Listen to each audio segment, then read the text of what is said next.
हाँ बेटा, आज के हम इस लेक्चर में देखेंगे सिंथेटिक मॉडल्स देखेंगे अपन। तो सिंथेटिक मॉडल कॉम्प्लेक्स देखेंगे अपन यहाँ पर कॉपर कोबाल्ट का देखते हैं। सबसे पहले कॉपर और कोबाल्ट दो के अपन डिस्कस करेंगे। तो सबसे पहले आज अपन डिस्कस करेंगे किसका, कोबाल्ट का। तो कोबाल्ट का सिंथेटिक मॉडल कॉम्प्लेक्स। अब देखो एक जनरल से अगर मैं बात बताऊं तो वैज्ञानिक ने या फिर काफ़ी सारे रिसर्चर्स ने क्या किया था कि एक प्रयास किया था कि एक नॉर्मल रिएक्शन तो होती है आपकी प्रोटिक सॉल्वेंट के साथ, लेकिन प्रोटिक सॉल्वेंट के साथ जब कॉपर कॉम्प्लेक्स को बनाया जाता है तो वहाँ पर ऑक्सीजन जो होती है वो रिवर्सिबली बाइंड नहीं होती है, रिवर्सिबली होती है। तो यही चीज़, और तो इसको अपन को रिवर्सिबली बाइंड करवाना था, इसलिए इसका एप्रोटिक सॉल्वेंट यूज़ करने की सोची। लेकिन कुछ वैज्ञानिक ने बोला कि एप्रोटिक की ज़रूरत नहीं है, तो उसी सिलसिले में अपन इसमें बात करेंगे। तो क्या लिख रखा है कि synthetic model complex of cobalt oxygen carrier and storage protein में हेल्प करता है। यहाँ उन्होंने बताया कि ऑक्सीजन को बाइंड करता है रिवर्सिबली और रिवर्सिबली, ठीक है, और प्रोटीन के स्टोरेज में भी हेल्प कर रहा है। अब the first and mostly investigated complex है कौन है, कोबाल्ट। सबसे पहले इन्वेस्टिगेट किया गया है, ठीक है। अब due to structural similarities the neutral oxygen carrying metal natural oxygen carrying metal enzyme structures की सिमिलरिटीज़ को अगर अपन देखे जाए तो उसके हिसाब से अगर अपन देखें तो ये नेचुरल ऑक्सीजन कैरियरिंग मेटलो एंजाइम है कौन, कोबाल्ट।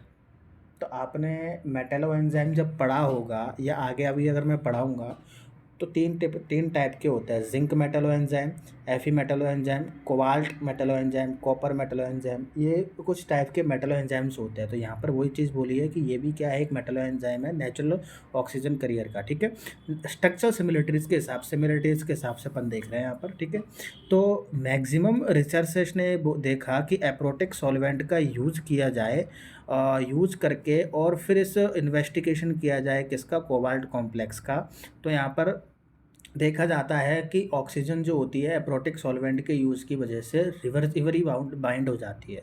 तो यही चीज़ यहाँ पर बोली है कि मैक्सिमम रिसर्चर्स ने एप्रोटिक सॉल्वेंट का यूज़ किया इन इन्वेस्टिगेशन ऑफ कोबाल्ट कॉम्प्लेक्स, ठीक है। अब क्यों किया, इसका रीज़न क्या है कि इस सॉल्वेंट में ऐसी एबिलिटी होती है जो अपने एक एनवायरनमेंट को क्या कर सकता है, क्रिएट कर सकता है। जैसे कि नेचुरल कैरियर्स के अराउंड हाइड्रोफोबिक पॉकेट्स के थ्रू जो एक एनवायरनमेट क्रिएट किया जाता है। ये चीज़ मैं आपको आगे पढ़ाने वाला हूँ, ठीक है। तो नेचुरल कैरियर्स के अराउंड क्या किया जाता है, हाइड्रोफोबिक पॉकेट्स के द्वारा एक एनवायरनमेंट, एक अलग से ही खुद का एक अपना एनवायरनमेंट क्रिएट कर लिया जाता है। तो ऐसी ही कुछ एबिलिटी होती है एप्रोटिक सॉल्वेंट के अंदर। तो अगर प्रोटिक सॉल्वेंट का यूज़ करते हैं तो कोबाल्ट के अराउंड ऑक्सीजन इरिवर्सिबली बाउंड होता है। लेकिन इन्होंने, वैज्ञानिक ने बोला कि अगर अपन एप्रोटिक करेंगे तो शायद रिवर्सिबली बाउंड हो जाए।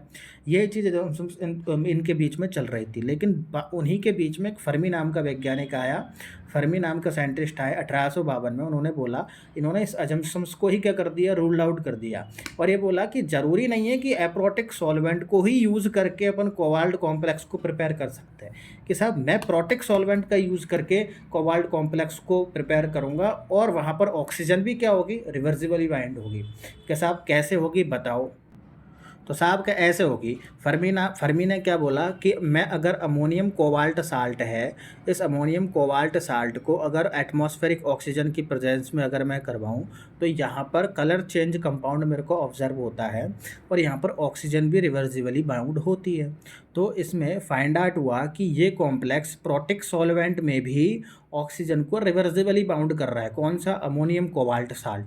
मैं यहाँ पर एक अमोनियम कोबाल्ट साल्ट ले लेता हूँ, CONH3 6 2+। इसको मैं एटमॉस्फेरिक ऑक्सीजन की प्रेजेंस में अगर मैं रिएक्ट करवाता हूँ, येलो कलर का ये रहता है, तो मेरे को यहाँ पर ब्राउन कलर का एक कंपाउंड मिलता है, ऑक्सो कोबाल्टेट। ये क्या मिलता है मेरे को, NH3 5 CO ऑक्सीजन, ये डाई ऑक्सीजन है ना, यहाँ पर जुड़ी है, CONH3 5+4 और 2NH3। मेरे को यहाँ पर ये ऑक्सो कोबाल्टेट मिलता है जो कि येलो कलर का था और ये ब्राउन कलर का हो गया। यहीं पर अपन ने बोला कि कलर चेंज कंपाउंड अपन को मिलता है। तो यहाँ पर ऑक्सीजन जो होती है वो रिवर्सिबली क्या हो जाती है बेटा, बाउंड हो जाती है। ये ऑक्सो कोबाल्टेट बनता है। लेकिन कुछ वैज्ञानिक ऐसे भी आए जैसे कि वार्नर वगैरह, तो इन्होंने क्या किया था, इस स्ट्रक्चर पर ही वर्क कर दिया और इन्होंने जब इस स्ट्रक्चर का एक्सरे किया ना, एक्सरे किया आयनिक और वाटर सॉल्वेंट में, जब इस स्ट्रक्चर ऑक्सो कोबाल्टेट का एक्सरे किया तो इन्होंने बोला कि ये कॉम्प्लेक्स तो ऑक्सो कॉम्प्लेक्स है ही नहीं है, ये तो साहब पर ऑक्सो कॉम्प्लेक्स है। पर ऑक्सो कॉम्प्लेक्स है with low spin cobalt third stage में, यानी कि थर्ड कोबाल्ट क्या है, कोबाल्ट की इसकी थर्ड ऑक्सीडेशन स्टेट है, लो स्पिन में ये है, और ये पर ऑक्सो कॉम्प्लेक्स है। यानी कि जो ऑक्सो कोबाल्टेट है अगर उसका एक्सरे किया जाए तो पता चलता है कि ये म्यू पर ऑक्सो यानी कि पर ऑक्सो कॉम्प्लेक्स है विथ लो स्पिन, जिसमें थर्ड ऑक्सीडेशन स्टेट इसकी होती है। तो साहब की स्ट्रक्चर ऐसी बनेगी नहीं, स्ट्रक्चर में चेंजेस आएगा, ये क्या हो जाएगी पर ऑक्सी टाइप में क्या हो जाएगी, ये स्ट्रक्चर जुड़ जाएगी, सारी चीज़ें सेम है लेकिन ऑक्सीजन क्या है लीनियरी बाउंड नहीं होगी, ये ऑक्सीजन कुछ इस तरीके से यहाँ पर बाउंड रहती है, ठीक है। और इनकी बीच की जो बॉन्ड लेंथ है 1.47 एंगस्ट्रॉम रहती है। ये किसने बताया, अपन का वर्नर ने और मिल्स ने बताया, और इट मीन्स कोबाल्ट भी अब ऑक्सीजन के साथ रिवर्सिबली बॉन्ड फॉर्मेशन करता है। तो यहाँ पर इस पूरी प्रोसेस में यही बताया। स्टार्ट किसने किया था, फर्मी ने, कि प्रोटिक सॉल्वेंट की प्रेजेंट में भी आपको एप्रोटिक की ज़रूरत ही नहीं है, प्रोटिक की प्रेजेंट में भी ऑक्सीजन को रिवर्सिबली बाइंड करवा सकता हूँ, और वो कौन करता है, अमोनियम कोबाल्ट साल्ट करता है। बात क्लियर हुई नहीं हुई। इससे अपन को ऑक्सो कोबाल्टेट मिला, जिसका एक्सरे करके मिला कि ये तो परऑक्सो कंपाउंड होता है, जिसकी स्ट्रक्चर कुछ ऐसी होती है, और उनके ऑक्सीजन के बीच में बॉन्ड लेंथ 1.47 एंगस्ट्रॉम रहती है। इज इट क्लियर और नॉट। अब के साहब यहीं पर अगर मैं कोई दूसरा लिगेंड ले लूँ, और कोई लिगेंड अगर मैं ले लूँ, जैसे कि साइनाइड आयन हो गया, ठीक है, पॉलीएमाइंस हो गया, शिफ्ट बेस हो गया, ठीक है। तो अच्छा, शिफ्ट बेस क्या होता है, शिफ्ट बेस मतलब कार्बन और नाइट्रोजन के बीच में जब डबल बॉन्ड, यानी कि कार्बन नाइट्रोजन के साथ डबल बॉन्ड से जुड़ा हुआ हो तो उसको क्या बोलते हैं अपन, शिफ्ट बेस। यानी कि इफ़ कार्बन एंड नाइट्रोजन के बीच डबल बॉन्ड हो तो ऐसे लिगेंड को क्या बोलते हैं अपन, शिफ्ट बेस बोलते हैं। यानी कि सुमाकी ने 1938 में कोबाल्ट शिफ्ट बेस लिगेंड के बीच कॉम्प्लेक्स का फॉर्मेशन किया। ये कोबाल्ट शिफ्ट बेस लिगेंड के बीच कॉम्प्लेक्स का फॉर्मेशन किया। इसका कोई एग्जांपल बताओ कि सर कौन सा कॉम्प्लेक्स है ऐसा। ऐसा है आपका कोबाल्ट सैलेन। कौन सा है, सैलेन। सैलेन एक ऐसा है जो कि शिफ्ट बेस वाला है। मैं इसकी यहाँ पर अगर बात करूँ तो कोबाल्ट सैलेन जो होता है वो टेट्राडेंटेट लिगेंड होता है। यहाँ पर इसकी स्ट्रक्चर ऐसी होती है, ठीक है। ये बेंजीन है। इस वाले से डायरेक्ट ऑक्सीजन जो कि कोबाल्ट से जुड़ा हुआ है, और सेम बाकी ये वाला सेम है, और ये वाले नाइट्रोजन क्या होता है, अटैच रहता है। तो ये स्ट्रक्चर आपको याद रखनी है कोबाल्ट सैलेन की। आपसे 1 नंबर में पूछा जा सकता है एमएससी के अंदर, सैलेन की स्ट्रक्चर क्या है, ठीक है। तो यानी कि कोबाल्ट सैलेन जो था उसको एटमॉस्फेरिक ऑक्सीजन की प्रेजेंस में रिएक्ट करवाया। पहले रेड ब्राउन कलर का था, अब ये डार्क कलर का हो गया, और ऑक्सीजन भी क्या हो गई, रिवर्सिबली बाउंड हो गए। तो ये कॉम्प्लेक्स भी डिफरेंट सॉल्वेंट में डिफरेंट क्रिस्टलाइन फॉर्म कर रहे होते हैं, ऑक्सीजन भी इनमें रिवर्सिबली बाउंड हो रही होती है, ठीक है। तो इस तरीके से cobalt synthetic model complex of cobalt है। आपने सैलेन का कोबाल्ट कॉम्प्लेक्स यहाँ पर बना लिया, आपने कोबाल्ट अमोनियम साल्ट भी यहाँ पर बना के देखा आपका, जिसकी स्ट्रक्चर ऑक्सो कोबाल्टेट बनी, ठीक है। तो बहुत बहुत धन्यवाद आपको।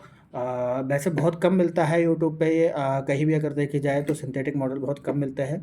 काफ़ी जगह मैंने भी ट्राई किया था देखने के, बच्चे बहुत परेशान हो रहे हैं, मेरे पास मैसेज भी आए थे काफ़ी सारे कि सर सिंथेटिक मॉडल्स को समझाइए, ठीक है। तो मैंने भी चेक किया तो काफ़ी लोगों ने ठीक से समझा नहीं रखा है, एकदम ईजी लैंग्वेज में मैंने आपके सामने लाया है, ठीक है। एमएससी के पॉइंट ऑफ व्यू से बहुत ही ज़्यादा सफिशिएंट है आपके लिए, ठीक है। तो बहुत बहुत धन्यवाद आपका। वीडियो को लाइक कीजिए और चैनल को सब्सक्राइब कीजिए, क्योंकि ऐसा कंटेंट अगर आपको चाहिए तो चैनल को सब्सक्राइब करना पड़ेगा, ठीक है। मिलते हैं अगली वीडियो में, तब तक के लिए खुश रहिए, हंसते रहिए।